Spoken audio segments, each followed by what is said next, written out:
जब भीम ने दुशासन का वध कर दिया तब उसके 10 भाइयों ने उस पर बाणों की वर्षा आरंभ कर दी। भीम ने क्रोधित हो उन सबको 10 भल्लों से मार गिराया। ये देखकर कौरव सेना कर्ण के देखते देखते भाग गई। भीम का पराक्रम देखकर कर्ण के मन में भी महान भय समा गया। शल्य कर्ण का चेहरा देखकर उसके मन के भाव को समझ गए और कर्ण से कहा, राधानंदन, तुम खेद मत करो, तुम्हें ये शोभा नहीं देता है। ये लोग भीम से भयभीत होकर भाग रहे हैं। अपने भाइयों की मृत्यु से दुर्योधन भी कर्तव्य से विमुख हो गया है। भीम जब दुशासन का रक्त पी रहे थे तब कृपाचार्य आदि योद्धा दुर्योधन को घेर कर सब उसके पास खड़े थे। अर्जुन आदि पांडव वीर अपना लक्ष्य पूरा कर चुके हैं और अब युद्ध के लिए तुम्हारे ही सामने उपस्थित हो रहे हैं। ऐसी अवस्था में तुम पुरुषार्थ धारण करके क्षत्रिय धर्म को सामने रखते हुए अर्जुन पर चढ़ाई कर दो। दुर्योधन ने सारा भार तुम पर छोड़ रखा है। तुम अपने बल और शक्ति के अनुसार उस भार का वहन करो।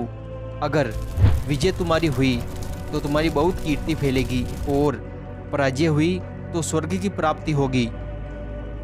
राधानंदन, तुम्हारे मोहग्रस्त हो जाने के कारण तुम्हारा पुत्र वृषसेन पांडवों पर आक्रमण कर रहा है।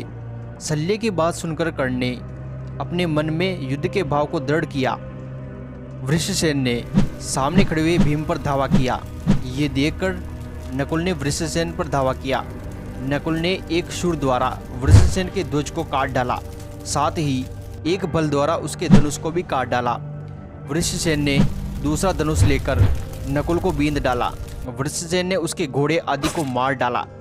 नकुल हाथ में तलवार और ढाल लेकर युद्ध करने लगा। नकुल के पास जाकर वृषसेन ने सहायकों द्वारा उसे बींध डाला।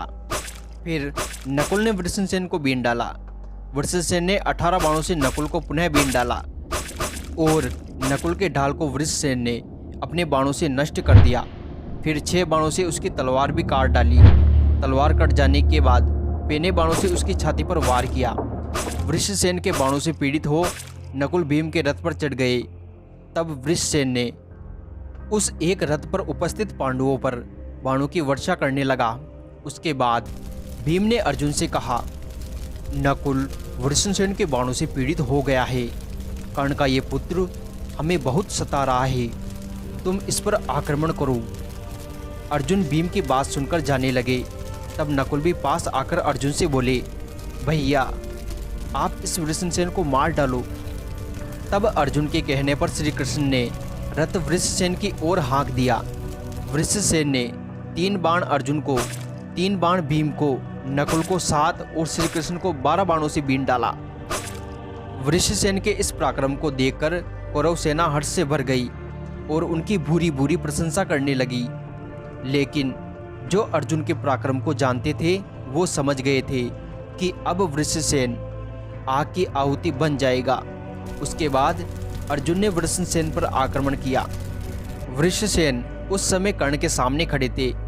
अर्जुन को अपनी ओर आते देखकर वृषसेन भी उसकी ओर दौड़े।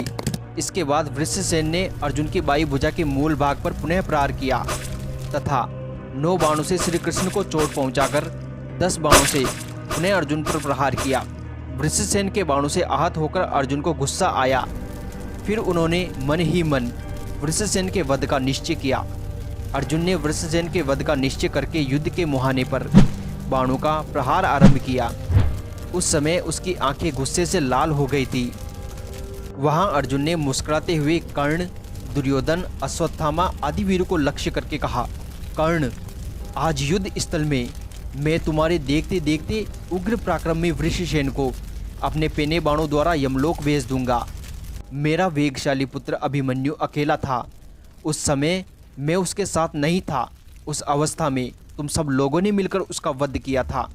तुम्हारे उस कर्म को सब लोग खोटा बताते हैं, परंतु आज मैं तुम सबके सामने वृषसेन का वध करूंगा। रथ पर बैठे हुए महारथियों, अपने इस पुत्र को बचा सको तो बचाओ। मैं अर्जुन आज रणभूमि में पहले वृषसेन को मारूंगा, फिर तुझ विवेक शून्य सूत पुत्र का भी वध कर डालूंगा। कर्ण, तू इस कलह की जड़ है। दुर्योधन का सहारा मिल जाने के कारण तेरा घमंड बढ़ गया है। आज रण क्षेत्र में मैं हठपूर्वक तेरा वध करूंगा और जिसके अन्याय से महान संहार हो रहा है, उस दुर्योधन का वध युद्ध में भीमसेन करेंगे। ऐसा कहकर अर्जुन ने अपना धनुष पहुंचा और वृषसेन का वध करने के लिए युद्ध में उसी को लक्ष्य बनाकर बाणों का प्रहार आरंभ कर दिया। अर्जुन ने 10 बाणों से वृषसेन के मर्म स्थानों पर प्रहार किया। फिर 4 तीखे छुरों से उसके धनुष को, दोनों भुजाओं को और मस्तक को धड़ से अलग कर दिया। अर्जुन के बाणों से भुजाओं और मस्तक से रहित हो वृषसेन रथ से नीचे गिर पड़ा। कर्ण अपने पुत्र को रथ से नीचे गिरते देखकर क्रोधित हो अर्जुन पर धावा करने के लिए उसकी रथ की ओर दौड़ा।